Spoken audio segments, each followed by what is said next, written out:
శ్రీరామనవమి వేడుకల్లో కర్నూలు జిల్లా Aluru YCP MLA Virupakshi తీరు వివాదాస్పదమైంది. ఎమ్మెల్యే స్వగ్రామం చిప్పగిరిలో జరిగిన సీతారామ కళ్యాణంలో వేద పండితులు సీతమ్మవారి మెడలో కట్టవలసిన మాంగళ్యాన్ని ఎమ్మెల్యే విరూపాక్షి స్వయంగా కట్టారు. దీనికి సంబంధించిన వీడియోలు వైరల్ కావడంతో హిందూ సంఘాలు ఆగ్రహం వ్యక్తం చేస్తున్నాయి. ఎమ్మెల్యే వెంటనే క్షమాపణలు చెప్పాలని డిమాండ్ చేస్తున్నారు.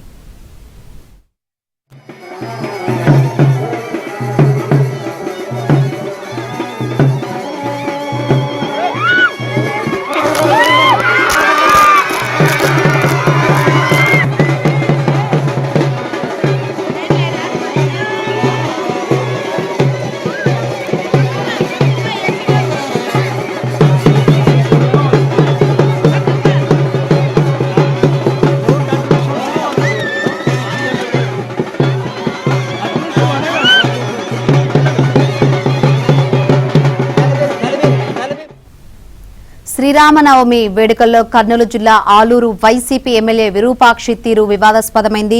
మరిన్ని వివరాలు అందించేందుకు మా ప్రతినిధి సుంకన్న సిద్ధంగా ఉన్నారు. సుంకన్న, శంకరి, శ్రీరామనవమి వేడుకల్లో ఆలూరు వైసీపీ ఎమ్మెల్యే విరూపాక్షి ఏదైతే సీతమ్మ వారికి మెడలో మాంగళ్యం వేయడం పైన కూడా తీవ్ర వివాదాస్పదమైంది. తర్వాత ఈ వీడియో కూడా సోషల్ మీడియాలో బాగా వైరల్ అయింది. హిందూ ధార్మిక సంఘాల ప్రతినిధులు కూడా ఎమ్మెల్యే తీరు పైన కూడా తీవ్ర స్థాయిలో మండిపడ్డారు. ఏదైతే సాంప్రదాయ ప్రకారం కాకుండా ఈ విధంగా ఎలా చేస్తారని కూడా ప్రశ్నించడం జరిగింది. ఎట్టకేలకు ఇది బాగా వివాదాస్పదం కావడంతో ఎట్టకేలకు ఎమ్మెల్యే విరూపాక్షి కూడా దీనిపైన కూడా సంజయించుకోవడానికి వచ్చి ఏదైతే స్పందించడం జరిగింది. ఇది తెలియక చేసిన తప్పు. వేద పండితులు చెప్పినట్లుగానే తాను చేశాను కానీ విద్వేషపూర్వకంగా చేయలేదు.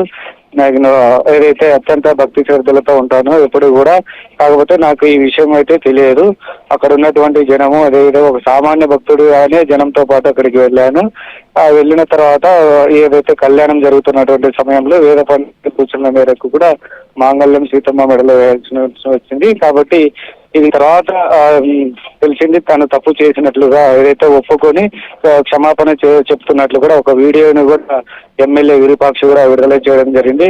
మొత్తం ఏదైతే ఈ ఎమ్మెల్యే క్షమాపణ చెప్పడంతో కూడా హిందూ ధార్మిక సంఘాల ప్రతినిధులు కూడా కొంత ఏదైతే దీనిపైన కూడా కొంత క్షమాపణలు చెప్పిన తర్వాత కూడా ముందు కూడా ఇలాంటి కార్యక్రమాలు జరిగేటప్పటికైనా ఏదైనా అన్ని రకాలుగా వేద పండితుల సూచనలు తీసుకుని వెళ్ళినది అయితే తోసేస్తున్నాడా లేకుంటే ఇతను కావాలని చేస్తున్నాడా దానిపైన కూడా ఇంకా చర్చనీయాంశం ఇది. మొత్తం మీద అయితే ఎమ్మెల్యే విరూపాక్షి క్షమాపణ చెప్పడంతో ఈ వివాదం సద్దుమణిగింది. Shankari, right, thank you Sunkanna.